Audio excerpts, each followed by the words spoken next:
The wind howled like a living thing, slamming against the cabin walls with such force that the stovepipe groaned and rattled above Jack Thompson's head. The sound wasn't new, but tonight it felt wrong.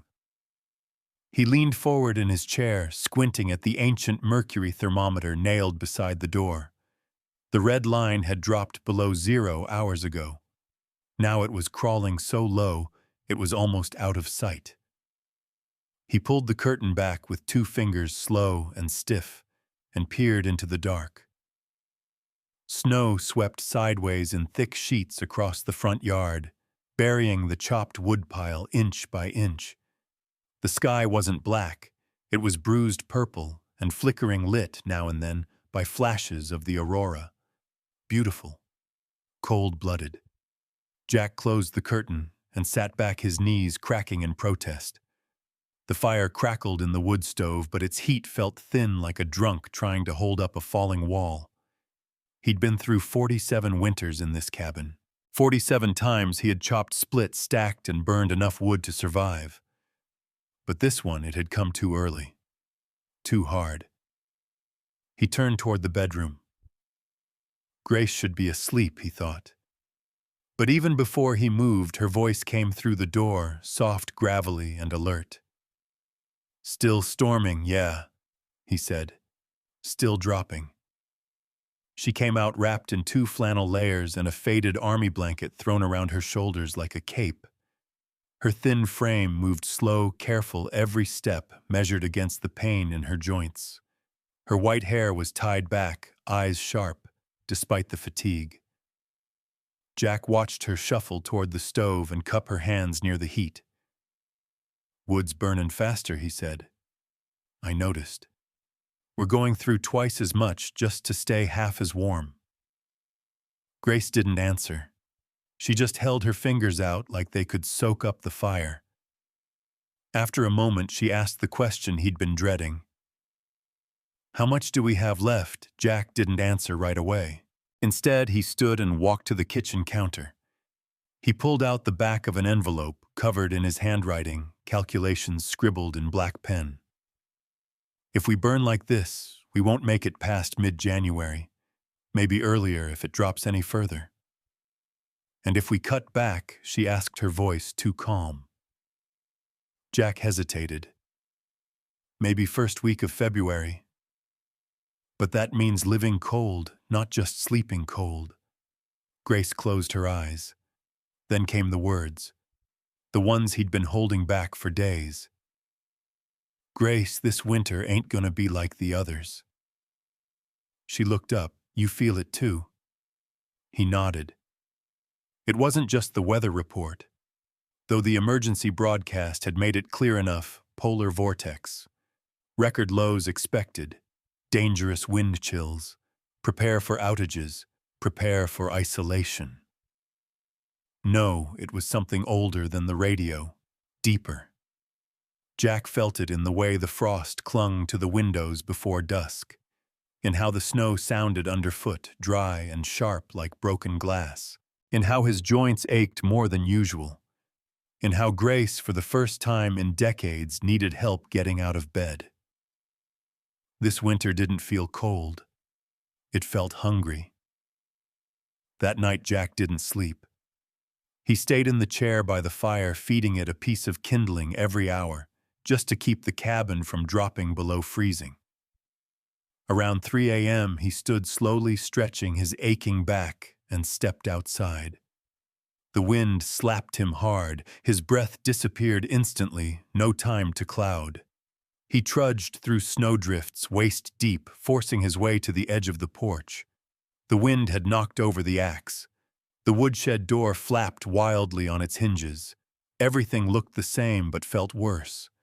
As he stood there, a thought returned. One he'd buried under all the other worries: the wall. A second wall. Not just repairs. Not more caulking or weather stripping.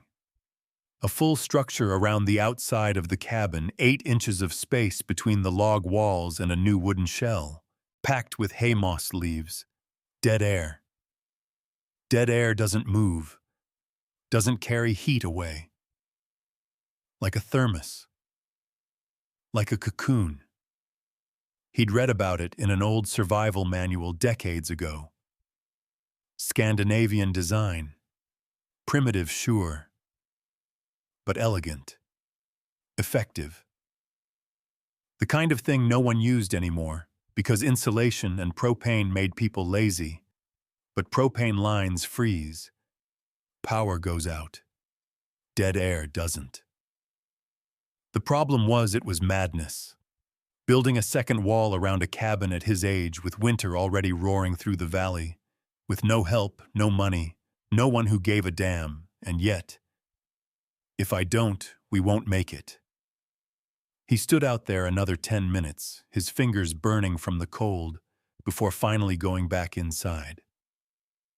Grace was awake when he came in. She didn't speak, just looked at him. He placed another log into the fire, then sat across from her. "I've got an idea," he said. "Oh, Lord," she sighed. "That's never good." The next morning, after 2 cups of instant coffee and a breakfast of dry toast, Jack pulled out a piece of scrap plywood and started sketching. Grace sat across the table watching him like she was trying to decide whether to argue or pray. "Second wall," she said. "Yup. Build it around the outside. Fill the gap with hay and moss. Insulation made by God, not factories. Where you gonna get the materials? I've been scavenging lumber from old fence posts for years. There's enough in the shed to start. And I know where the Miller barn collapsed. Still got bales of hay in there.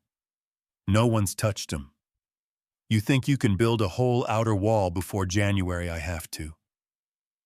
She stared at him silent. Then she said the thing that mattered most. "Then you'd better start today." Jack didn't answer. He just stood up, walked to the door, and pulled on his boots. As he opened the door, the wind screamed like a warning, but he stepped outside anyway. The snow came down light and steady that morning, quiet flakes drifting like ash, as Jack Thompson hauled the first of the old boards out of the shed. He moved slowly, knees, stiff hands wrapped in fraying wool gloves that had lost most of their insulation a few winters ago. Each board creaked as he dropped it onto the growing pile beside the cabin. Grace stood in the doorway with a mug of coffee watching him. "You sure about this?" she asked, not for the first time. Jack didn't answer right away.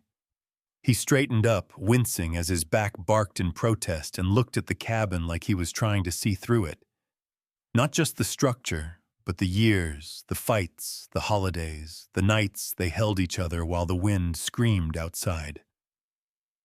"Every year it gets harder," he said quietly. "The cold's not just cold anymore. It's angry." Grace didn't argue. She just handed him the coffee and kissed his temple. "Well," she said, "then go give it something to be angry about." He smiled just a little, then turned back to the pile. By midday, Jack had cleared the snow around the foundation, revealing the old stone base he'd mortared himself in 1975. It felt strange seeing it bare again, like unearthing bones. He marked a rough perimeter in the snow 8 inches out from the cabin all around. Enough for a pocket of air and a decent packing of hay. The measurements weren't perfect, but they didn't have to be. It didn't need to be pretty. It just needed to work. The first post went in with a thunk sinking into the frozen ground, with help from a rusted digging bar and a sledgehammer he hadn't used in over a decade. His arms shook when he lifted it, but he kept swinging. By nightfall, he had 4 posts standing barely but enough to prove to himself it wasn't impossible. Grace brought him soup in a thermos and a blanket. She said nothing about the tremble in his hands or the way his breath came ragged. She just helped him sit down and wrapped the blanket around his shoulders. "You're doing it," she said simply. He nodded. But he didn't look at her. He looked at the wall, and he muttered, "Dead air doesn't move, and that's what saves you." The next morning, Jack drove the old pickup into town, mostly running on prayer and whatever fumes were left in the tank. Red Creek wasn't much, just a diner, a gas station, a post office, and a general store with a hardware aisle smaller than most closets. The bell jingled as he stepped into the store, snow trailing off his boots. Martha, the owner, barely glanced up from her receipts. "Morning, Jack. Cold one today?" "Colder tomorrow," he said, heading straight for the hardware section. He needed nails, long ones, and lots of them. His old collection was bent, rusted, or gone. He also grabbed a roll of tar paper, dusty and crumpled from sitting on a high shelf for what looked like years. He set them down on the counter and began counting out bills, slow and careful. Every dollar mattered now. Every nail was a promise. The bell rang again. "Would you look at that?" came a loud voice. Old Jack building something after all these years. Jack didn't turn. He didn't need to. The voice belonged to Carl McKinney, owner of McKinney Rentals and Red Creek's self-declared king of common sense. Carl stepped up beside him with a cocky grin and too much cologne. "What's all this for?" he said, nodding at the supplies. "Don't tell me you're finally fixing that falling-down shack you call a cabin." Jack kept his eyes on the nails. "Building project," he said flatly. "Building project," Carl laughed, slapping the counter. "What are you building?" "A coffin." Martha flinched, but said nothing. Jack didn't blink. He scooped up his change and turned to go. Carl followed him out into the cold, still laughing. "Seriously, Jack, what is it?" "Heard someone say you're putting up a wall around the outside of the cabin. Is that true?" Jack opened the truck door. "That's the dumbest thing I've ever heard," Carl said. "A wall, what's next, a moat?" Jack finally looked at him. Just for a second. "Dead air doesn't move," he said, quiet. "And that's what saves you." Carl blinked. "What the hell does that mean?" Jack got in the truck and drove off. By the end of the week, the first section of the frame was done. Jack had set the posts, nailed horizontal boards across, and started laying in the first bales of hay. He layered moss and dry leaves over it, packing every space as tight as he could. It didn't look like much, certainly not anything anyone would call craftsmanship. But when the wind blew from the east that night, the cabin barely moaned. Grace noticed first. "It's quiet," she said. Jack nodded. "That side's shielded." She walked over to the wall, touched the log interior. For once, it didn't bite her skin. "Still cold," she said. "But not mean cold." "Dead air," Jack said. "Just sits there, like a blanket. You think it'll hold, I think it has to." He wasn't the only one watching the progress. Benji Lee stood at the tree line again, notebook in hand, sketching furiously. He'd seen the new boards, the hay stuffing the angle of the posts. He didn't understand all of it, but he understood enough. At home, his grandmother heated their trailer with a propane heater that coughed more than it burned. If the power went out, they were screwed. But Jack was building armor. Benji looked down at the page. "Dead air doesn't move," he wrote. Then underlined it twice. On the 5th day, Carl returned, but this time with an audience. 2 other men from the bar stood beside him, beers in hand, laughing like they were watching a circus. Carl called out from the driveway, "Jack!" "We came to see the masterpiece." Jack was up on a ladder hammering in another board. He didn't look down. "What's this A fortress? A playpen?" "It's an insulation barrier," Jack said without turning. "Traps dead air." Carl snorted. "Dead air. You and your ghost walls." Wait till the first real wind, this thing's gonna blow apart like a house of cards. Grace came out onto the porch, arms crossed. You can leave now, she said. Easy, Grace, Carl said, holding up a hand. Just trying to save y'all some time. This whole thing ain't gonna save you. Jack didn't move. We'll take our chances, he said. That night, the forecast came through. Storm warning, Arctic front. Temperatures expected to plummet below 40 degrees F by Monday. Residents advised to stock fuel and shelter in place. Jack sat at the table staring at the wall he hadn't finished. Grace poured him a cup of weak coffee. You think it's enough? She asked. He didn't answer right away. But the next morning, he was back out there, hammer in hand, before the sun even rose. And behind the trees, Benji was still watching. The first time Jack noticed the boy, he thought it was a fox. A flicker of movement beyond the tree line, quick and low, something watching, but not approaching. He paused, hammer halfway to the nail, and scanned the snow-covered woods. Nothing but silence. Pines shifting in the wind. He shook his head and went back to work. But the feeling didn't leave. By the third day of that same flicker, always just after sunrise, always just before dusk, Jack finally saw him. Thin kid bundled in 2 coats too big for him, wearing a red knit beanie that drooped off the back of his head. A small spiral notebook clutched in his hands like it was a lifeline. Jack didn't wave. He didn't say anything. Just watched as the boy ducked behind a tree again. Later, over canned stew, Jack mentioned it to Grace.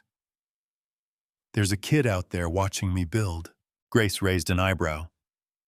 Just watching, sketching, writing stuff down. You scare him off, nah? Why not? He sipped from his tin mug, then shrugged. Didn't see the harm. Grace smirked. You're getting soft. He smirked back. Don't tell anyone. The next morning, Jack laid out extra nails beside the wall. A second hammer, too, just in case. He didn't look up when the footsteps came crunching through the snow. Slow, hesitant.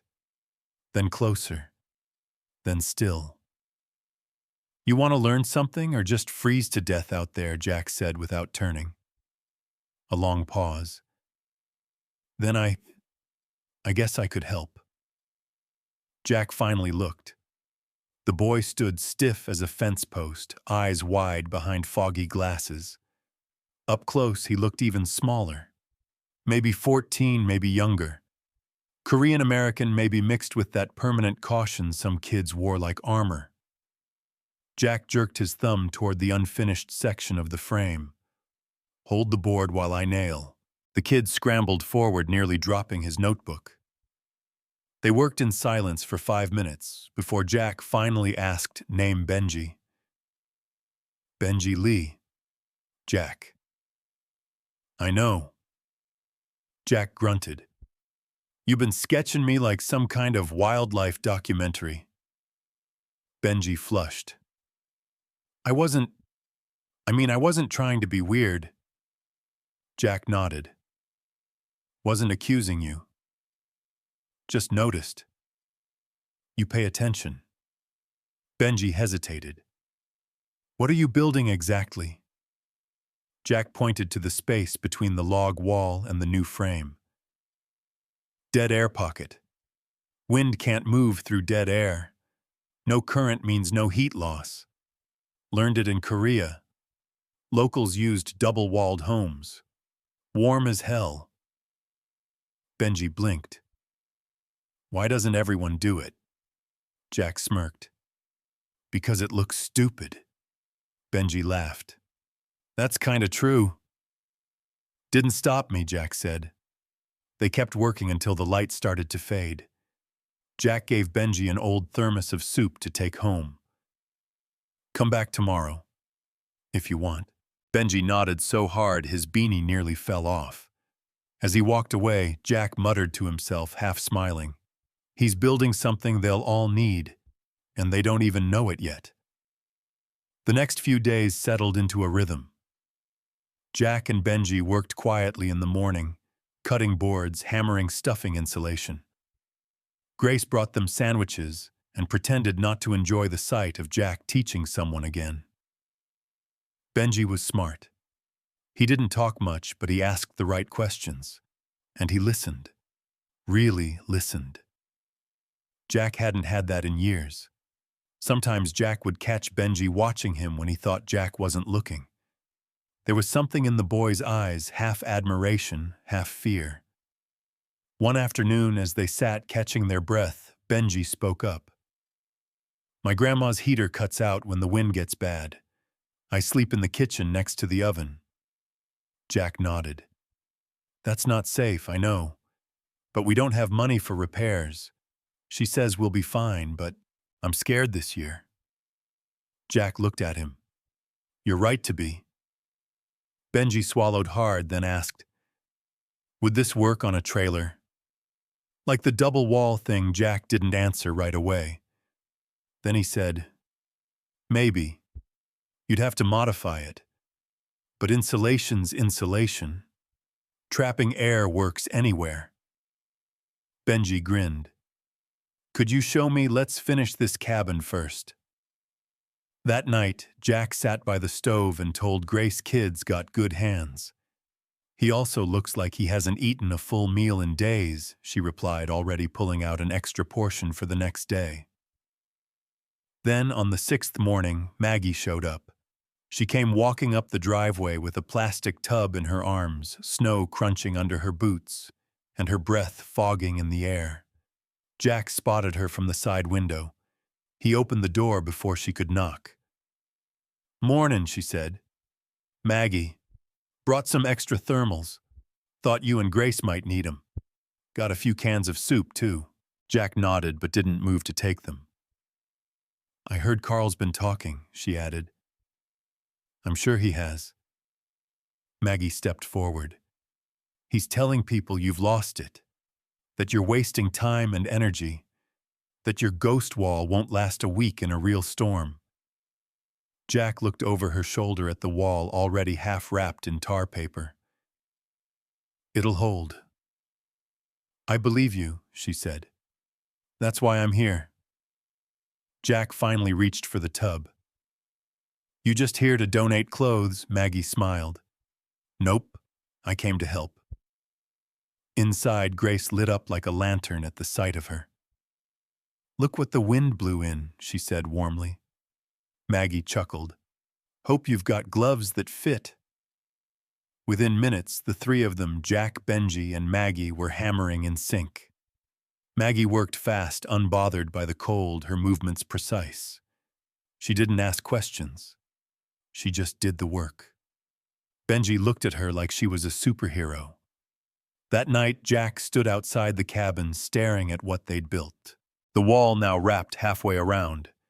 It was ugly, crooked, no two boards the same size. But the cabin felt warmer, and he wasn't doing it alone anymore. Inside, Grace stirred stew over the stove while Maggie scribbled notes in the margin of Benji's sketchbook. Jack sat down slowly, his knees groaning. "Funny," he said. "What has Grace asked? People think this is just about insulation. It ain't." Maggie looked up. "It's about proving you're not done," he said, "that the world hasn't swallowed you yet, that something you know still matters." Later that night, Maggie lingered at the door. "If it gets worse, if people come knocking." Jack didn't answer right away. He looked at Grace. She looked back. And then he said, "We'll deal with that when it comes." The wind shifted the next morning. Not in strength, but in tone, sharper, somehow meaner. The kind of wind that didn't just carry cold, but pushed it into the cracks of everything wood, skin, bone. Jack noticed it right away.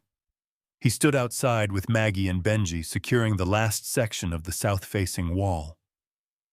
Their breath fogged the air in thick clouds, vanishing almost instantly. The boards creaked as Jack hammered, not from age but from the pressure drop. He could feel the storm building. He didn't need the radio to tell him it was coming. Benji dropped his hammer, trying to pull off a glove, and swore under his breath. Maggie grinned. "Careful, Carpenter. That hammer's older than you." Jack didn't smile. He was watching the sky. Gray. Heavy. Hanging too low. "Storms close," he muttered. Maggie followed his gaze. "How close? Close enough I can feel it in my ribs." Grace stepped out onto the porch, wrapped in her thick wool coat. "Radio says blizzard warning by sundown. Temps falling all weekend. They're calling it the first whiteout of the season." Jack leaned on the handle of his hammer, eyes narrowing. "This early?" Grace nodded. Jack exhaled slowly through his nose. Damn. They worked faster. By noon, the wall wrapped 3/4 of the cabin.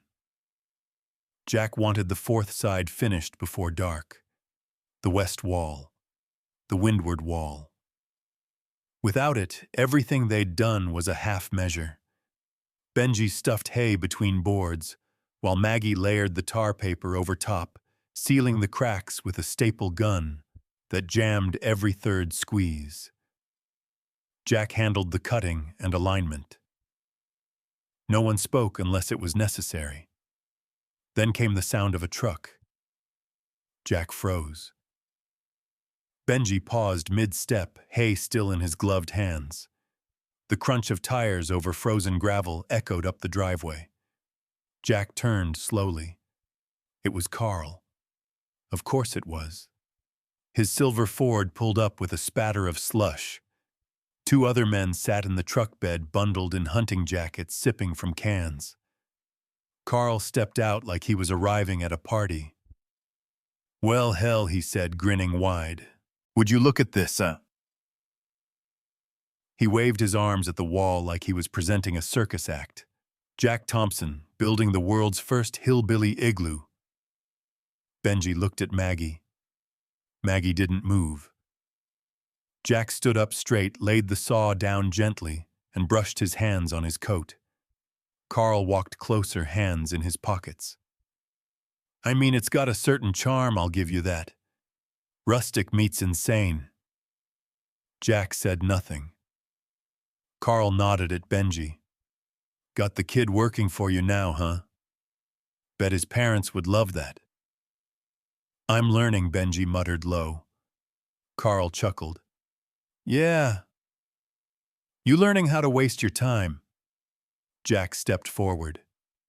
"You come here to talk, or you bring something useful?" Carl blinked. "I brought an opinion. Didn't ask for it." One of the men in the truck bed called out, "You sure you're not building a bunker for the end of the world?" Grandpa Jack. Carl laughed hard at that, clapping his hands. "That's a good one." Maggie moved next to Jack, arms crossed. "We don't have time for this," she said. "Storm's coming." Carl shrugged. "Better get cozy then. Or maybe when this wall falls apart, you can all move into my place." He turned, started walking back to his truck, then paused. "Tell you what, Jack.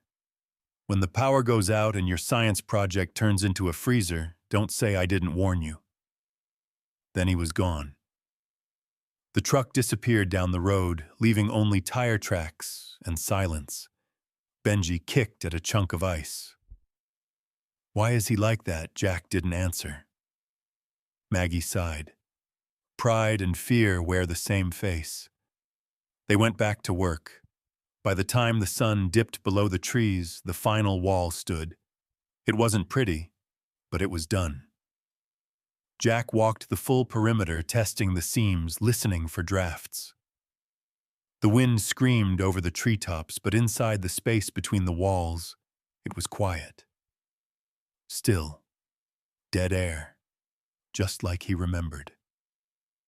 Inside the cabin, Grace lit the kerosene lamp. She placed extra blankets on the couch and made a pot of soup thick with canned beans and leftover chicken. Maggie stayed for dinner. Benji, too. They ate in tired silence, the kind that only comes after real work, the kind that makes food taste better and beds feel earned. After the dishes were cleared, Jack sat near the fire, his shoulders finally starting to ache in that satisfying post-battle way. Benji was still sketching. Maggie was organizing a small first aid kit on the kitchen table. Grace poured 2 mugs of tea and sat next to Jack. "He'll come back," she said quietly. Jack nodded. "Maybe not alone." "You ready for that?" "No." He looked at the window where the frost was already creeping in patterns across the glass. "But I'm ready for the cold."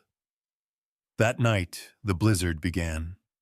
Not with a roar, but a whisper. A strange, shifting silence, like the land was holding its breath. Then the snow came sideways. The wind turned violent. The house moaned, but not like before. This time the walls didn't rattle. This time the air inside stayed warm. By midnight, power lines snapped across the valley. All of Red Creek went dark. Except the Thompson cabin. Benji couldn't sleep. He lay curled in a cot near the fire, listening to the storm rage outside. He watched Jack move through the cabin quiet and focused, like a general checking the perimeter. There was something about the way Jack moved, slow, deliberate, that made Benji feel safe. "Hey, Jack," he whispered. Jack turned. "Thanks," Benji said, "for letting me help." Jack didn't smile, but he did say, "We're not done yet, kid. Storm's just started." Out on the edge of town, Carl McKinney lit a cigarette in the dark, watching the frost creep across his windows. His generator sputtered twice, then died. He looked toward the woods where a faint orange glow flickered above the trees. And he cursed. The blizzard didn't roar, it pressed. By morning it was like the sky had collapsed. Snow came sideways, not falling, but flying. The windows of the cabin pulsed with wind. Ice crept inward across the glass like reaching fingers. Outside, the world had vanished. Jack woke first. He moved to the window and wiped away the frost with the back of his hand. Nothing. Just white. No trees. No porch. Not even the woodpile. He turned on the radio. Nothing but static. Grace sat up on the couch, wrapped in 2 quilts. Anything dead signal. She rubbed her hands together, wincing. "My joints are already screaming." Jack moved to the stove and opened the firebox. The flame inside was weak. He tossed in more wood and adjusted the vent. They still had heat for now. But something was wrong. He felt it. "Where's Benji?" Grace asked. "Still asleep," Jack said. Maggie stirred from her spot near the hearth. She sat up, hair-tousled face pale in the early gray light. "Storm's still climbing," she said. "Feels tighter than last night." Jack nodded, chewing his lip. Then he moved toward the back wall, the west wall. He pressed his palm flat to the log. Cold. Colder than it should have been. He frowned and pulled on his boots. Jack Grace warned, "Don't even think about going out there." He grabbed his coat and gloves. "There's a draft," he said. "West side's leaking." Maggie stood. It held through the night. Barely. She stepped in front of him. "It's suicide out there." "If that wall doesn't hold," he said, looking her dead in the eye, "we won't either." No one argued after that. Benji woke just in time to see Jack step outside into the white void. He vanished instantly. Jack had tied a rope from the porch to the corner of the wall the day before, just in case. Now he was grateful for it. He gripped it tight, and followed it hand over hand, his boots disappearing with every step. Snow slapped his face like sandpaper. His beard froze solid in minutes. He reached the west wall and saw it immediately, a gap between two boards near the bottom, where the hay had blown loose. The wind had tunneled in, hollowing out the space like a burrow. If it kept eating through the dead air, would fail. Jack dropped to his knees, fingers fumbling for the loose hay, shoving it back in. He ripped open a burlap sack he'd brought with him and jammed it into the gap. The wind howled louder, like it was trying to scream him down. He hammered a board over the patch, the nails bending half the time, his gloves soaked and stiff. The cold reached into his bones. His vision blurred, but he didn't stop. When he was done, he leaned back against the frame, panting. And for a brief moment, there was silence inside the storm. Inside, Maggie paced. He should have been back by now. Grace stood by the door, pale, gripping the counter. "He's not young," she whispered. "I'm going out." "No," Grace snapped. "You won't make it 3 feet."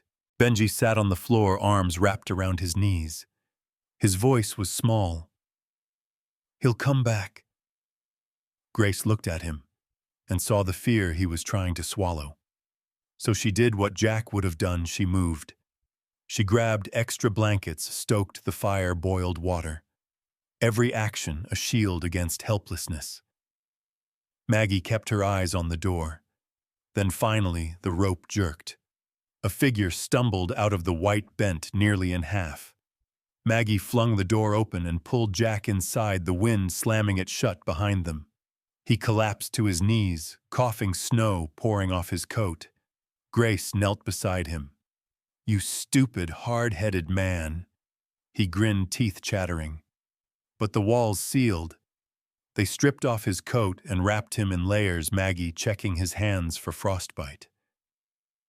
"Couple fingers look borderline," she muttered. Jack flexed them. "Still got 10. Grace leaned her forehead against his. "Don't you ever pull that again." He didn't answer, just closed his eyes and let the heat return. By late afternoon, the cabin had settled into a tense rhythm. The fire held.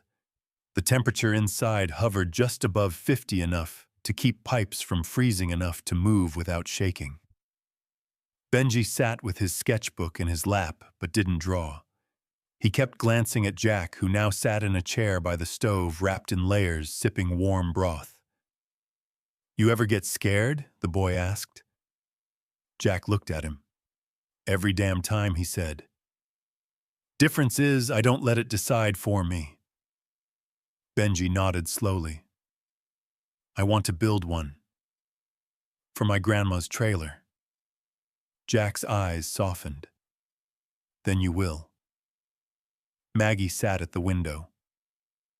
"I've got a bad feeling," she said. Grace turned from the stove. "About what people?" Maggie said. "We're warm. The town isn't. If this storm keeps up, someone's gonna come knocking." Jack looked at the door. "If they knock, we'll answer," he said. Maggie frowned. "You sure? You think we can keep everyone warm in here?" "No," Jack admitted. "But we'll try." Grace placed a bowl in front of him. "And that's why they'll come." That night, the storm peaked. Winds hit 70 miles per hour. Somewhere in town, a roof tore off. A propane tank exploded near the river. And in the dark, on the edge of Red Creek, 3 sets of headlights appeared at the bottom of the driveway. The cabin remained still. Benji peeked through the curtain. "Someone's here." Jack stood. Grace rose beside him. Maggie grabbed the first aid kit, heart pounding. The knock was weak, hesitant. Jack opened the door. Carl McKinney stood on the porch, coat ripped, cheeks red, and blistered eyes wide with shame. Behind him, 2 kids, maybe 8 or 9, clung to each other, teeth chattering. "We didn't know where else to go," Carl said, voice cracking. "Please, we're freezing." Jack looked at him for a long time, then stepped aside. Get in. Carl ushered the kids inside, eyes down. Grace handed them blankets. Benji brought soup. Maggie cleared space by the fire. Carl finally looked up. You were right, he whispered. Jack nodded once. Let's just keep 'em breathing. The cabin wasn't built for this many people. Jack counted them again, just to be sure. 12. 12 bodies crammed into a space meant for 2, maybe 4. Blankets stretched across windows like extra insulation. Every corner was filled, kids on the couch, couples sharing floor space, neighbors curled up in layers of jackets and wool. The air smelled like sweat, wood smoke, and canned beans. Jack stood by the stove, stoking the fire with slow, steady hands. He hadn't slept. Not really. Not since Carl showed up with those kids. Carl sat silently near the door, eyes sunken, elbows on his knees. He hadn't said much since coming in except to mumble thank you to Grace, and even that looked like it hurt his throat. Jack glanced at the thermometer on the wall. 52 degrees. Still holding. Barely. Maggie came up beside him, arms folded. We're gonna run out of wood, she said. I know. She lowered her voice. 3 days, maybe. If we ration. I know. She looked him over. You haven't eaten. He ignored that. Any more out there? Maggie shook her head. Storms calmed some, but it's still thick. Visibility maybe 20 feet. A few folks at the tree line earlier. Looked like they turned back. Jack leaned on the counter. His back ached. Every bone felt older than it had yesterday. I think this is it, he said. At least for now.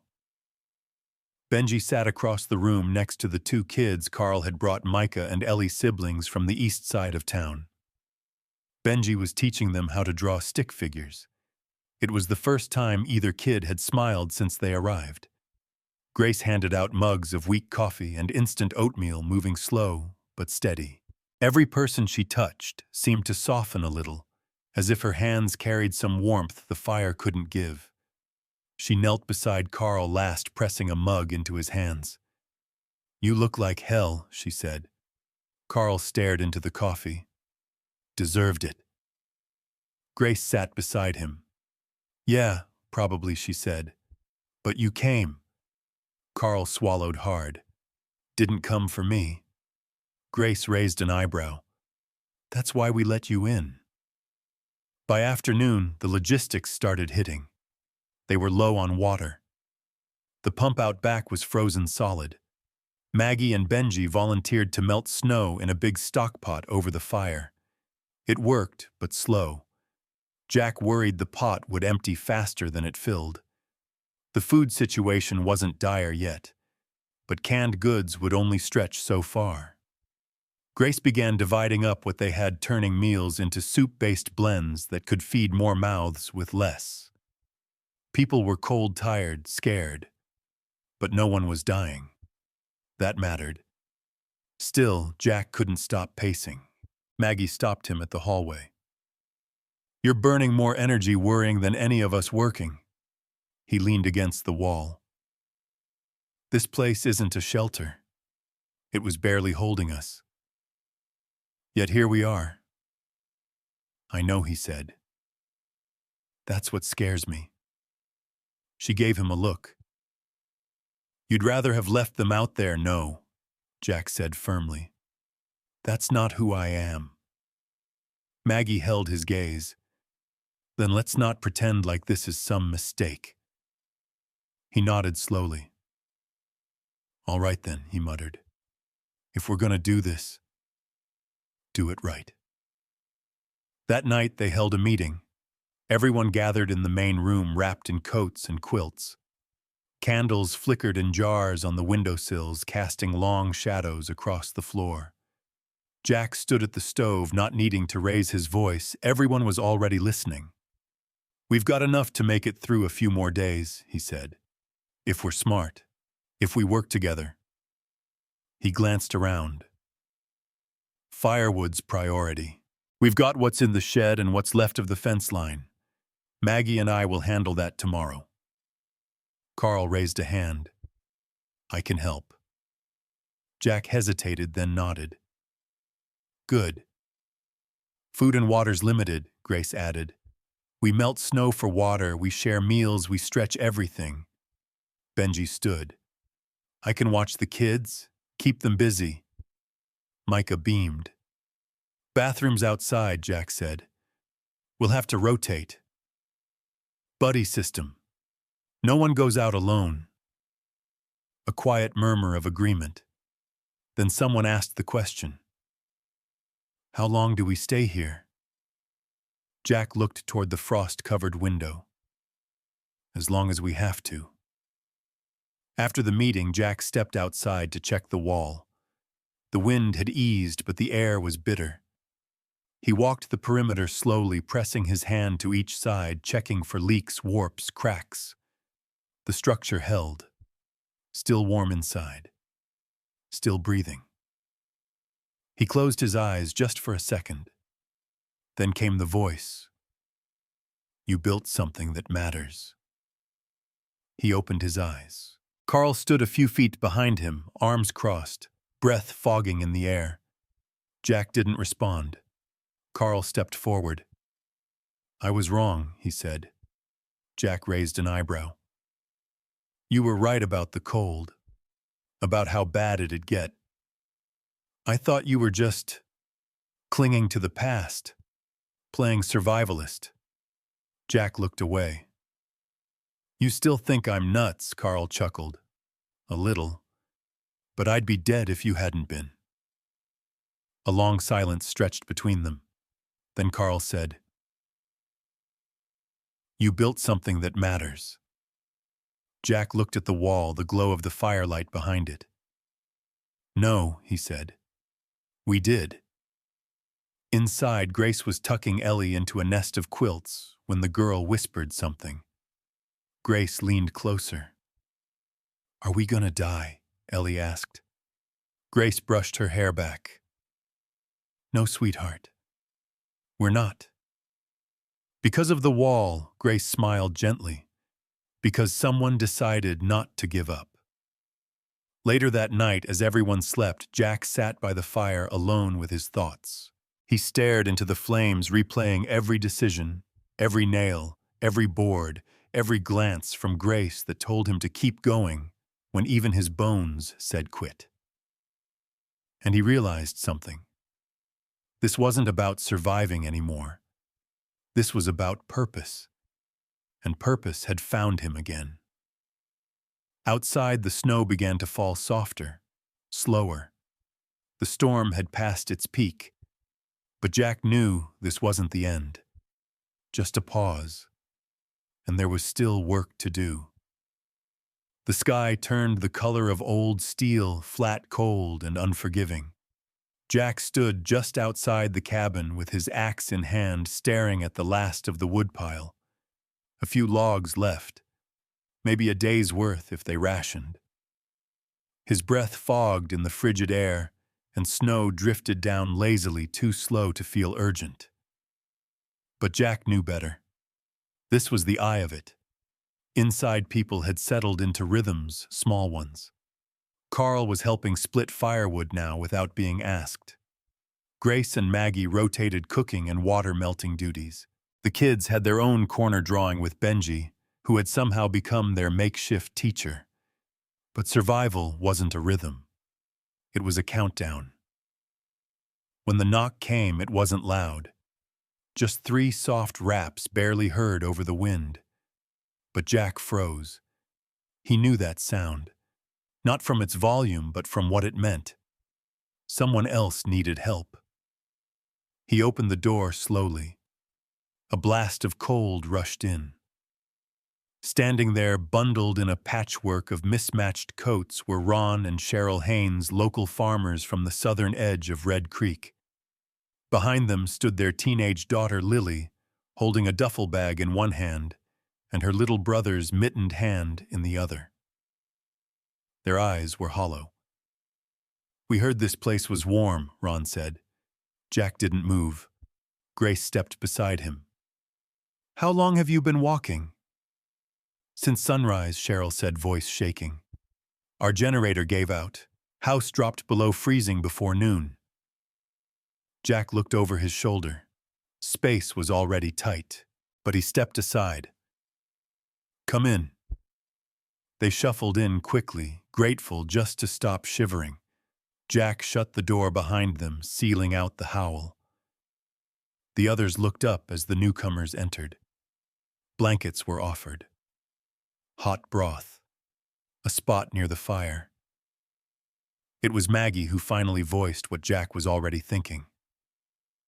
We're at max, no more room after this. Jack nodded grimly. They didn't say it out loud, but everyone understood. The cabin had reached its edge. By that evening, the new arrivals had taken up the last floor space. Jack and Grace gave up their beds so the Haynes kids could sleep without being trampled. Maggie and Carl took watch shifts at the front door in case more people came. Jack didn't sleep. He sat by the wall, his old coat pulled tight, eyes fixed on the flickering firelight. He thought about the wall, the double-layered insulation, the way everyone laughed when he started building it, the way Carl sneered. And now they were all inside it, protected by it. There's not enough space to save everyone, he thought. So what happens when they keep coming? The next morning, another knock. This time, it was 3 men. Grown strong, desperate. They said they had no heat, no food, and had seen the light through the storm from the cabin. We've got kids, one of them said, though none were with him. Grace looked to Jack. Jack looked to Maggie. They both knew. The truth was there wasn't room. Not unless someone doubled up. Not unless someone gave up space, or food, or fire. Inside, Cheryl's son began coughing, deep, wet rattling. We'll freeze out here, one of the men said, again stepping closer. Jack put a hand on the doorframe. Where are the kids? He asked. The man hesitated. In town, with their mother. You left them, we went for help. Jack didn't believe it. He didn't know what part of the story was true, but something about the man's eyes said they weren't alone out of sacrifice.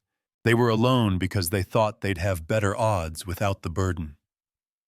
Jack stared at them for a long time. Then quietly said, I'm sorry. He shut the door. Inside, silence. Carl looked up from the stove. You turned them away. Jack nodded slowly. I did. Benji, eyes wide, said, But what if they die? Jack met his gaze. Then it's on me. No one spoke for a long time. Then Maggie said, You made the right call. Jack didn't feel like it. That night, another knock. Not at the door. At the back wall. Soft, rhythmic, deliberate. Carl grabbed the hatchet. Maggie the flashlight. They crept out the back entrance and found tracks in the snow, half-covered, barely visible, but leading away. Whoever had knocked hadn't stayed. Just sent a message. They know you're warm. The next morning, Grace took Jack aside. You can't be the only one making these decisions. I never asked to be. But you are. She sat beside him, her eyes tired, her voice even. You built this wall. You opened this door. That means you get the weight with it. Jack rubbed his face. I didn't plan for this. No one ever does. She squeezed his hand. But what you built, it matters. It saved people. Don't let the burden of it break you. He nodded once but didn't reply. Later, Jack stepped outside again into the quiet. The snow had stopped. The sky was finally clear, cold, and bright and merciless. He saw the path where the three men had gone. He followed it halfway down the ridge, past the trees, past the reach of firelight. Then he saw it. One of them. Alone now. Curled up near the base of a pine covered in snow. Not moving. Jack didn't go closer. He just stood there, staring, his fists clenched at his sides. "There's a line between survival and saving," he whispered, "and I never wanted to draw it." Back at the cabin, Benji was sketching the wall again. The new people. The fire. He drew the whole thing like a blueprint of hope. Micah leaned over his shoulder. "What's that part?" Benji smiled a little. "That's the space that saved us." When Jack returned, he didn't speak. He just stood inside the doorway for a long time, staring at the fire. Carl handed him a bowl of stew. "I would have done the same," he said. Jack didn't answer, but he ate every bite. And for the first time since the storm began, he asked Benji to show him the sketch. They stood over it together, studying every line. Smart Jack muttered, "Real smart." Benji grinned. "I want to build one like this." Jack looked down at the boy. "You will." The morning light came colder than usual, slipping through the frost-covered windows like a whisper of what used to be normal. Inside the cabin, people stirred slowly, wrapped in whatever warmth they could find, and the sound of breathing filled the space more than words. Jack was already up, standing by the stove with one hand braced against the wall, listening not for sound, but for feeling. The air inside was holding. Barely. But it was holding. He glanced at the fire, still alive but dwindling. He could hear Carl outside splitting the last of the salvageable wood. Grace was kneeling by the kitchen counter, organizing cans into new rations.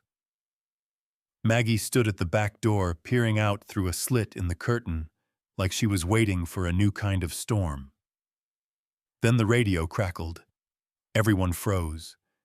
A burst of static, then a voice weak, distant, but real. "Red Creek Emergency Line. Partial restoration East Grid. Shelter open at First Baptist. Repeat heat restored in select zones." They all looked at each other. Maggie turned up the volume. "Power returning to East and Central sectors. Emergency shelter operating at limited capacity. Roads remain closed. Proceed with caution." Then static again. Jack exhaled slowly. "The grid's coming back." Carl came through the door, wiping snow from his beard. "I heard it. Shelter's open partially." Grace stood. "It's a chance."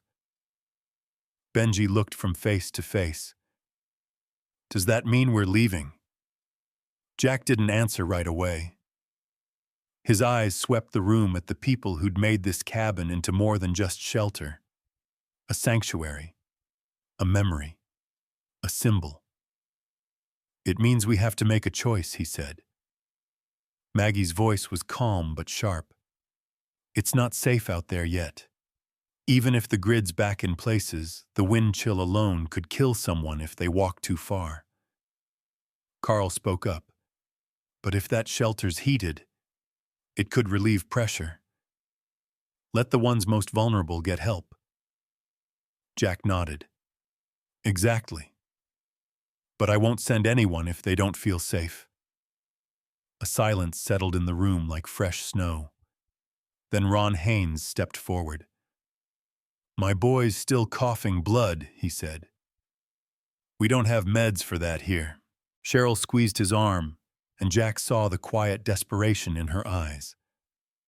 "I'll take you," Carl said without hesitation. "I've still got my snow chains. Truck might make it halfway." "You sure?" Jack asked. Carl nodded. "I owe this place more than I can say." Ron hesitated. "What about the others?" Maggie spoke this time. "We'll rotate. One trip at a time. Prioritize the sick, the elderly, the young. Benji clutched his notebook to his chest. Are you going to shut it down, the wall? Jack looked at him surprised. No kid. This wall stays, as long as someone needs it. Benji's shoulders eased. Lily Haynes approached Jack, cheeks flushed from the stove heat. Thank you for saving us. Jack didn't know what to say, so he just nodded. Carl's truck started on the second try. It rumbled like an old beast, angry and reluctant, but alive.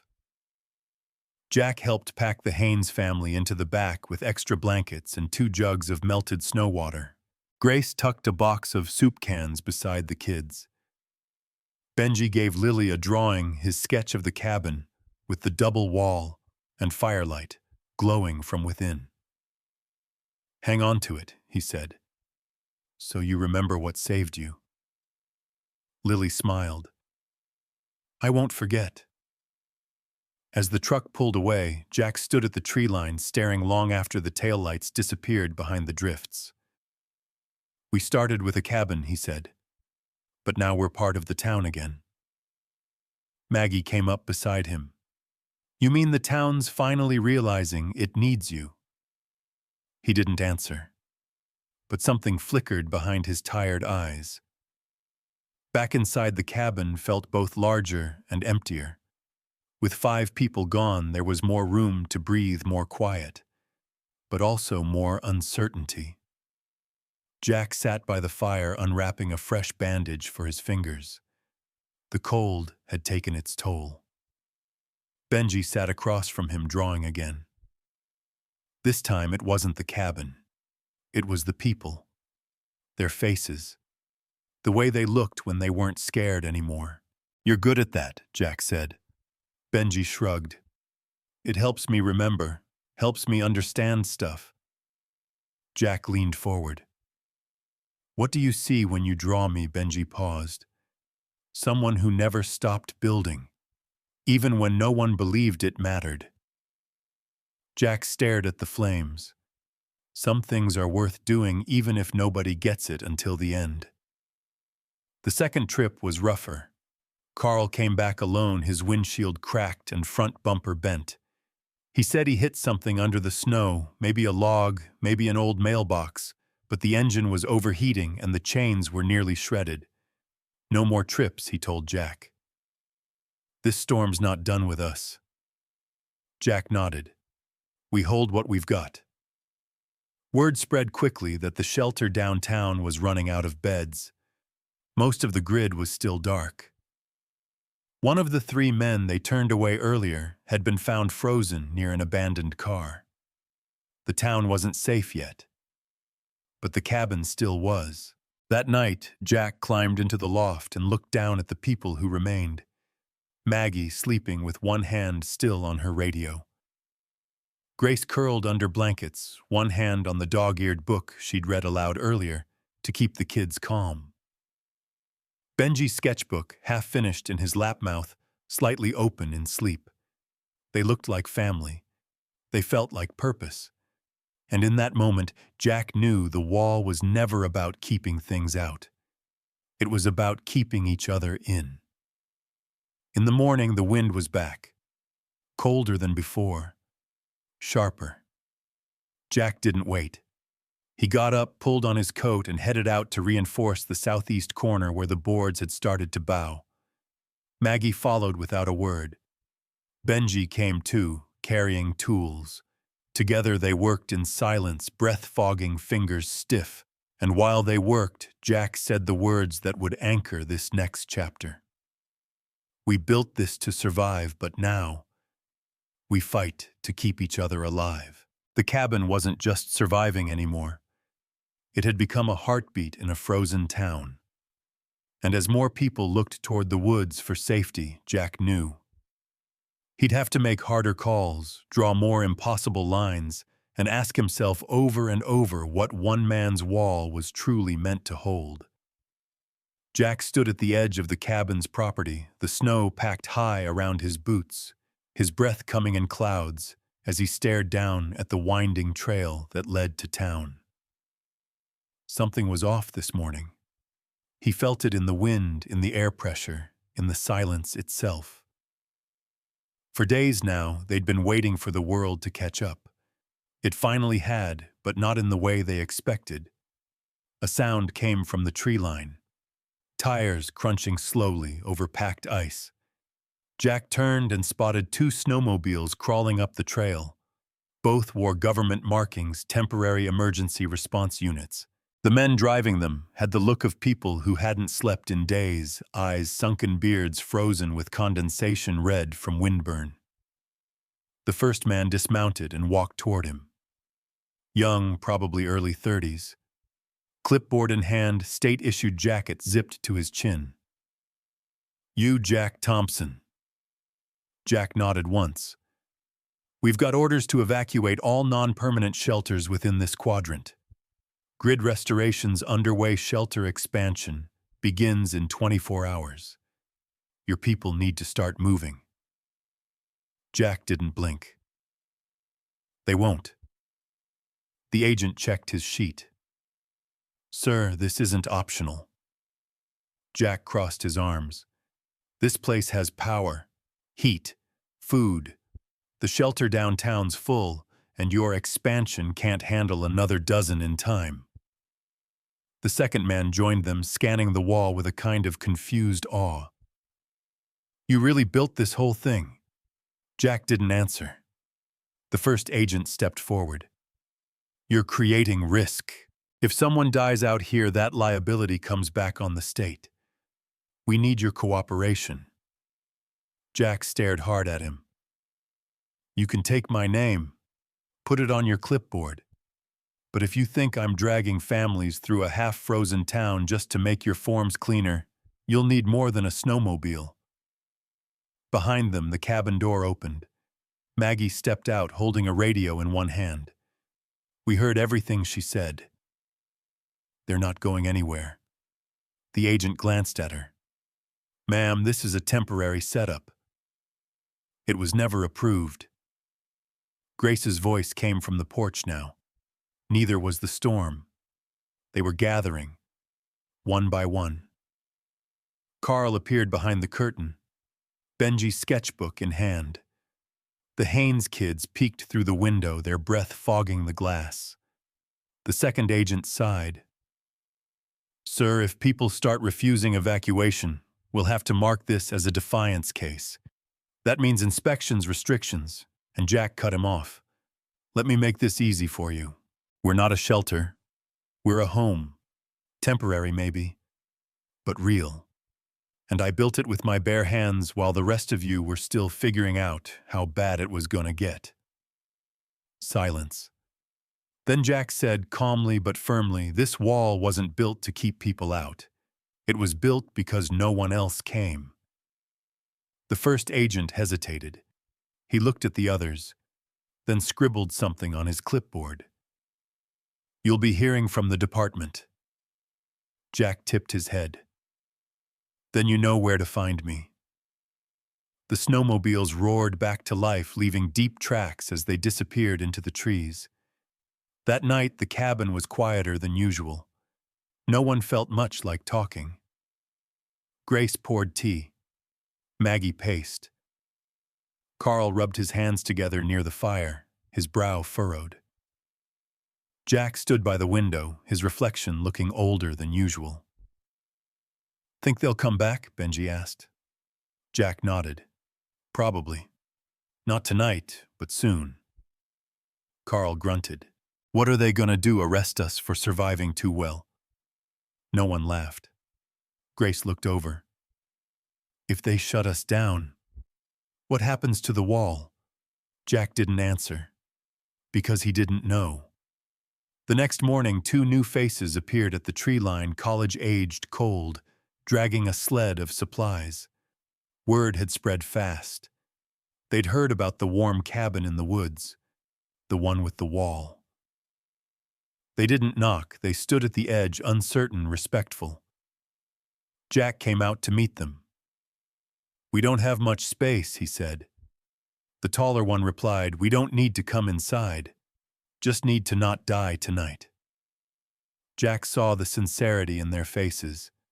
No entitlement, no assumptions. He brought them around back to the lean-to he and Benji had started building for tools. It wasn't insulated yet, but it was a start. "You'll help finish it," Jack said. "And you stay outside the main cabin unless it drops below 15. That's the deal." They nodded, grateful. Maggie raised an eyebrow when she saw. "We're building annexes now." Jack shrugged. "If the world's coming to us, we better start planning like it." That afternoon, he laid out a new schematic on the kitchen table, rough lines, nothing final. Benji leaned in, recognizing the familiar shapes. "You're expanding." "More like adapting," Jack said. Benji smiled. "We could call it Outpost 1. Jack didn't laugh, but he didn't hate the name either. Maggie stepped in from the front door. "You might want to see this." They all followed her outside. At the base of the hill, just where the road vanished, 4 people were standing, 2 adults. 2 kids carrying bags, looking up at the wall. Carl exhaled. "It's happening, isn't it?" Jack nodded. "They're not just coming here to survive anymore," he said. "They're coming because they believe in something." Grace put a hand on his shoulder. "So now what?" Jack looked at the cabin. The wall. The structure that had become so much more than timber and hay. Now he said quietly, "We protect the idea of it." That night, the newcomers joined the lean-to crew. Carl scouted for more materials. Maggie mapped supply rotations. Grace started cataloging food more aggressively. Everyone had a job. Everyone mattered. The wall was no longer a defense, it was a promise. And every board they added meant that promise reached further. At midnight, Jack sat by the fire looking over the new sketch Benji had drawn. It wasn't just the cabin anymore. It was a network. Walls growing outward, connecting spaces, creating warmth, not just safety. "You think we can really build all this?" Benji asked. Jack didn't look away from the drawing. "We already are." The wind had calmed, but tension inside the cabin felt sharper than ever. The expansion was working barely. The new lean-to shelter housed 6 more now, and Jack had begun drawing plans for a second outpost wing. But things were cracking at the edges. Food was tight. Rest was rare. And trust, Jack realized, was starting to slip. It began with a missing ration, a can of beans, then 2. At first, Grace chalked it up to miscounting too many mouths, too many hands. But by the 3rd day, entire meals were vanishing before they were served. Maggie started a log. Carl set watch rotations. Jack doubled security on the food storage by reboarding the cabinet and posting a rotating night check. Still, the losses continued. "We've got a leak," Maggie said one morning, standing beside Jack at the woodpile. "And not the kind you patch with nails." Jack rubbed the bridge of his nose. "You thinking sabotage? I'm thinking desperation," she replied. Which is worse? Inside, the mood had shifted. The warmth of unity had cooled into suspicion. People were quieter, more guarded. Even the kids stopped drawing. Benji sat curled in the corner most days, watching everyone with narrowed eyes as if trying to solve a puzzle no one wanted to admit existed. Then came the radio message. Short, coded, barely caught by Grace's nightly sweep. "Sector F to Central. Coordinates viable. Asset willing. Ready to receive." They played it back 3 times. "What does that mean?" Carl asked, brow furrowed. Jack answered quietly. "Someone signaling them." Maggie's face hardened. From in here, Jack nodded. The implications sank in slowly. Someone inside the wall had made contact with the state. And it wasn't a distress call, It was a report. By dusk, Jack had pulled Carl aside. "We need to know who it is." Quietly. Carl didn't like it. "We're not cops, Jack." "No," Jack said. "But if someone's willing to trade this place for favor, they're not just a threat to us, they're a threat to what this place means." Carl agreed reluctantly. That night, while most slept, Carl and Maggie took turns watching movement. Who left the fire early? Who hovered near the radio? Who whispered too long in corners? By morning, they had a name. Jude. One of the newer arrivals, mid-30s, quick smile, quiet presence. He'd come in from the western outskirts, said his trailer had frozen over. No one had doubted him. Until now.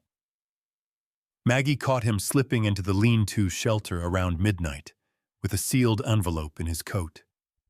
She waited until he returned, then stopped him just before he re-entered the cabin.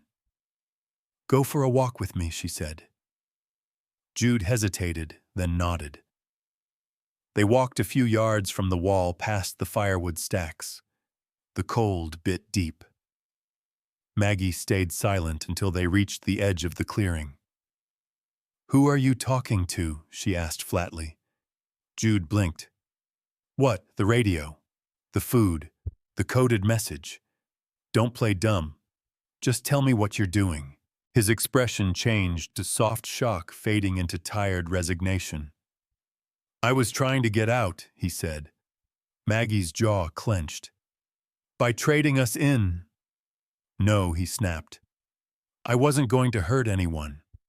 I told them I knew a place with heat. Said I'd help with coordinates if they guaranteed me clearance." She stepped closer. "You lied to get in. Then you lied to get out. That's not survival, Jude. That's betrayal." Jude didn't back down. "You think this wall can hold forever? You think when the real cleanup starts, they won't come anyway?" Maggie stared at him, then said evenly, "If you sell out something built on trust, you weren't part of it to begin with." Jack sat across from Jude 2 hours later. He didn't yell. He didn't threaten. He just listened. And when Jude finished explaining, Jack asked him one question. "Why here?" Jude looked down. "Because it worked." Jack nodded. "That's why we're fighting for it." Then he stood and pointed to the door. "You're out," Grace gasped. "Jack." "He walks," Jack said. "He's not safe here, and we're not safe with him." Carl stepped forward. "We can't just throw him into the snow. He's got boots, gear. He knows where the roads are. He'll survive." Maggie added, "It's not punishment. It's prevention." Benji from the corner asked quietly, "What if he tells them everything?" Jack looked at the boy. "He already has." They gave Jude food, water, a flare gun, and coordinates to the emergency outpost 10 miles east. He didn't say thank you, just turned and left without a word. The gate closed behind him with a hollow sound that echoed louder than anyone liked. The next few days were quiet but tight. Conversations were clipped. Eyes followed one another longer. It would take time to rebuild what had been shaken, but the routine helped. Jack leaned into it. Reinforced the new frame for the annex. Reworked the ration system with Grace. He even let Benji redraw the entire map of the outpost, naming sections, giving form to what had once been just boards and insulation. On the third morning, the radio crackled again. Not a coded message this time. Just a voice. "We received a walk-in yesterday. Coordinates match civilian structure. Target identified. Site under review." Jack stood, hands clenched at his sides. Carl lowered the radio slowly. "They're coming." Jack nodded. and whispered more to himself than anyone else, "Then we hold the line." That night, he gathered everyone in the main room. "We built this place for survival," he said, "but now it's about more than that." He looked around the room, into every eye. "They'll come. Maybe to help, maybe to claim, maybe to tear it down." He took a breath. "But this wall, this cabin, it showed people what's possible when we trust each other, when we work together. That's what we're protecting now." No one argued. No one doubted. Benji raised a hand. "If they try to shut it down," Jack smiled faintly, "then we'll show them something they can't shut down." Outside, snow began falling again. But inside the wall, warmth grew like firewood catching spark. Not from the flames, but from conviction. Snow crunched under the boots of the government inspectors as they made their way up the trail, flanked by 2 snowmobiles and a truck outfitted with emergency lights. The convoy moved slow, deliberate, like a threat wrapped in protocol. Inside the cabin, Jack stood at the window, watching the convoy approach. He didn't move, didn't speak, just stared. This moment had been coming since the first knock on the wall. Now it was here. Maggie was already lacing her boots. Grace locked the cabinet with the medical supplies just in case. Carl stood at the door, arms crossed like a bouncer at a bar. Benji sat at the kitchen table, his sketchbook closed, his pencil idle. The room buzzed with a quiet charge. Nobody said it, but they all felt the same thing. This wasn't a visit. It was an assessment. 3 officials stepped forward. A woman in a stiff navy parka with a clipboard, a man in a worn-out tactical coat, and another in a military surplus beanie, his eyes cold and clinical. Behind them, 2 more remained by the truck, keeping their distance but watching everything. Jack opened the door before they could knock. "Jack Thompson," the woman asked. "Yeah. I'm Field Coordinator Ellen Bryce. We're here to conduct a formal inspection of your temporary shelter per State Emergency Code 9B. Jack nodded once, stepping aside without a word. They entered like they owned the air. Ellen's eyes moved fast across the bunks, the fire, the people. She scribbled something. The beanie-wearing man walked over to the supply racks, checking inventory. The other one took a photo of the wall's interior structure. Grace stepped beside Jack and whispered, "They're documenting like we're a case study." Jack whispered back, "We are." Ellen finally looked up from her clipboard. "This setup is impressive. More than most impromptu shelters we've seen. But it's outside registered jurisdiction and built without oversight, which means it's off-code." Carl snorted. "You mean not authorized?" She didn't look at him. "I mean unsafe." Maggie folded her arms. "No one's died here. Can you say the same about the shelters downtown?" That got a look. Ellen sighed. "Look, we're not here to punish anyone. We just need to bring everyone under official protection where resources can be centralized." "You mean control," Jack said, voice low. Ellen stepped closer. "I mean accountability." Jack didn't flinch. "We had accountability when your system failed, when the grid collapsed, when people died in their cars because they couldn't get a generator running. We had accountability when we stacked walls and saved 35 people with nothing but hay and guts." Ellen held his stare for a long second. Then she turned to the others. "We'll be setting up a temporary command tent just outside. Expect a second crew tomorrow for safety evaluation. Evaluation for what Grace asked. Fire hazard, load capacity, environmental impact. There's a long list." Maggie muttered, "You want to dismantle it?" Ellen didn't deny it. "We want people in buildings with permits, not in handcrafted cabins in the woods." Benji stood then. Not loudly, not dramatically. Just stood. "You didn't build this," he said softly. "You don't know what it took."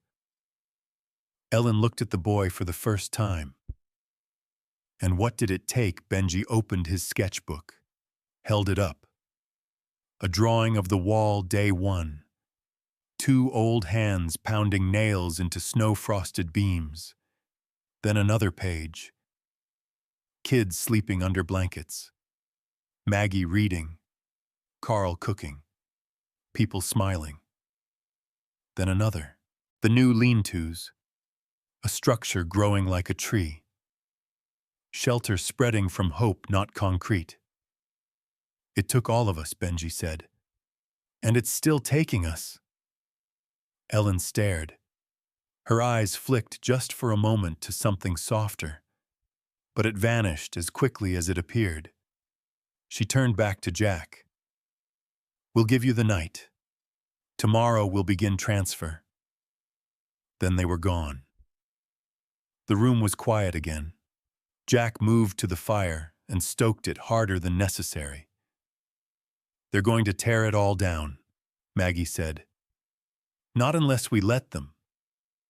"They've got orders," Carl muttered. "And power. Hell, even if we resist, they can freeze us out. Label this place non-compliant and cut supply access." Grace looked to Jack. "So what do we do?" Jack didn't answer right away. He crouched by the fire, stared into the coals, then said, "We finished the wall." Everyone blinked. "The east extension. The last part we planned. We finish it before sunrise." Carl looked baffled. "That'll take all night." "I know." Benji's eyes lit up. "You want them to see it complete?" Jack nodded. "I want them to see what it really is. Not just boards and heat, but a promise." Grace said, "They won't care. They might not. But someone will. And that's enough." They worked all night, sawing, hammering, wrapping insulation with frozen fingers. Benji held lanterns while Maggie and Grace layered tarp with wire mesh. Carl hauled beams with aching joints. Jack didn't stop once. No one did. By dawn, the final section stood, crude, imperfect, but complete. The inspectors returned just after sunrise. They stepped out of their tent and stared at what had risen overnight. The full wall now encircled the cabin like arms, protective, firm, real. Ellen stood still for a long moment, then turned to Jack. "You really built this whole thing yourselves?" Jack, covered in frost and sawdust, nodded once. "Every nail." She stepped closer. No clipboard now, just a woman watching something she didn't fully understand. "This isn't just a shelter." "No," Jack said. "It's a statement." She looked at the others, at the people gathered inside the wall, sipping tea, tending fire, teaching kids. Finally, she said, "You didn't survive the storm, you created your own weather system." Jack raised a brow. "Does that mean we stay?" She didn't answer directly. Instead, she turned to her team and said, "Delay transfer. I need to escalate this." That night, the cabin felt warmer than it had in weeks. Not from fire, from belief. They'd finished the wall. And something else, too. They'd turned survival into defiance and defiance into proof. The snow had begun to melt in patches, revealing dark earth beneath the white. Birdsong returned in timid notes, and the air no longer bit the same way. For the first time in weeks, the wind carried a hint of spring. Jack stood at the edge of the wall, the original corner beam beneath his hand, watching the sun rise over a forest that had nearly buried them and then saved them. The final report came in at dawn. A courier from the Emergency Commission delivered it in a manila envelope sealed and dry despite the slush on his boots. He handed it to Jack with a flat nod and left without a word. Jack didn't open it right away. He waited until everyone was awake, the fire stoked and coffee in hand. Then he gathered them around the center table, the same one they'd once used for ration rotations and radio logs.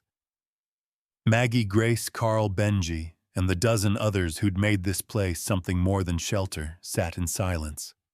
Jack opened the envelope. Effective immediately, he read, Outpost 12B, formerly designated as an unregistered temporary structure, is hereby approved under Emergency Adaptive Community Code to serve as a sanctioned pilot for decentralized crisis response housing. He looked up, eyes scanning their faces. They're not shutting us down. A breath passed through the room, half relief, half disbelief. Maggie blinked. You mean... Jack nodded. They want to study it, learn from it, maybe replicate it. Carl leaned back in his chair, letting out a low whistle. I'll be damned.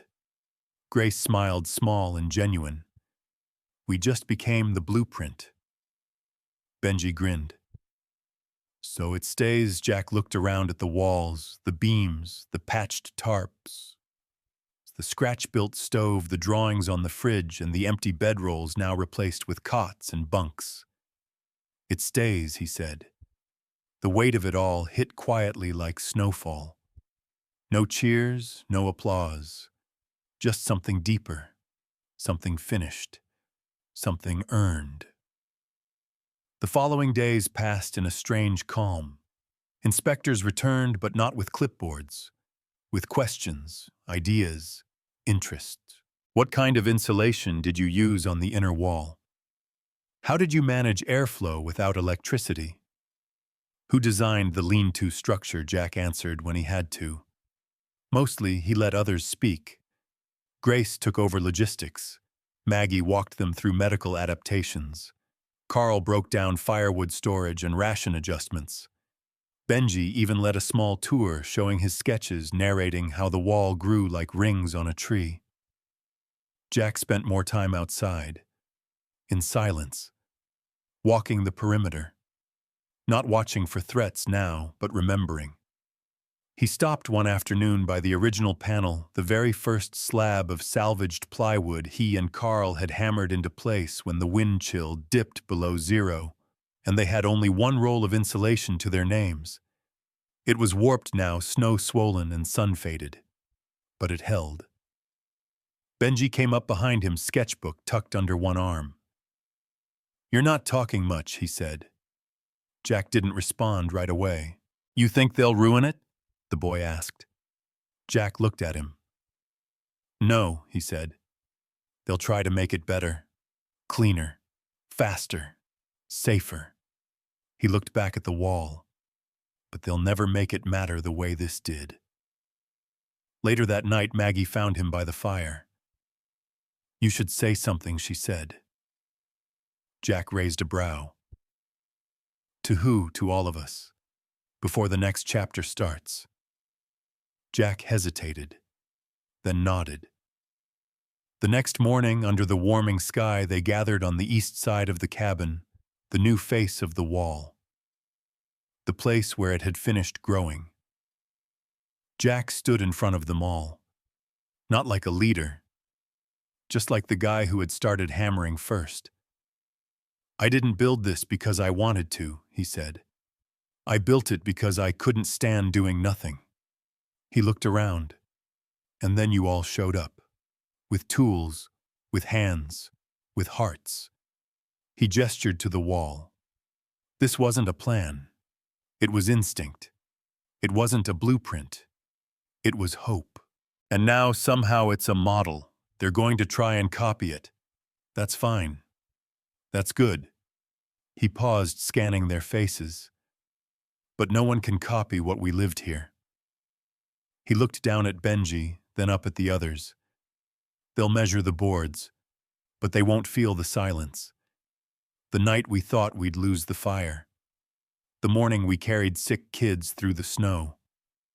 the sound of that first nail, or the way it felt when someone said thank you, like it meant more than survival. He took a deep breath. So if they ask you what we built here, don't tell them it was just a wall. He let that sit, then finished, tell them it was a place where nobody was left outside. Silence followed. Not the heavy kind, the full kind. In the weeks that followed, some stayed. Others left, returning to homes or rebuilding lives elsewhere. But something of the place stayed in them all.